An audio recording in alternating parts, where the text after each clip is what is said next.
Enjoy केलं, खूप मजा आली। मी तुमची काळजी घेत होते का तुम्ही माझी काळजी घेत होता हे मला कळत नव्हतं। खरं तुम्ही माझी खूप काळजी घेतला।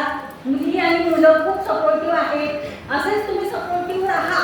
पण एवढंच आहे शिवम, जास्त ओव्हर व्हायचं, ओव्हर रिॲक्ट व्हायचं नाही, बरोबर आहे? किरकोळ गोष्ट असते, किरकोळच असते ती, पण संयम सहनशक्ती ही आपल्यामध्ये खूप ठेवावी लागणार आहे। यापुढे तुम्हाला एज्युकेशनल लाईफ तुमचं संपणार आहे, ॲक्च्युअल रिअल लाईफ हे तुम्ही चालू होणार आहे।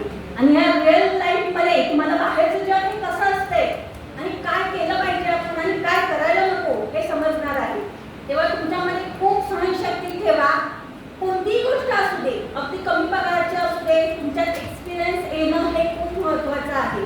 मग कमी पगाराची नोकरी स्वीकारा, काही हरकत नाही। त्यातून तुमच्यासाठी देवावर विश्वास ठेवा आणि स्वतःवर विश्वास ठेवा। मी ह्याच्यापेक्षाही काहीतरी चांगलं करणार आहे।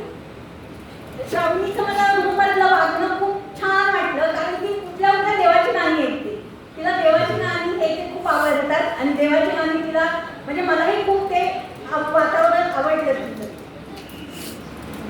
एवढंच सांगते, all the best for your future.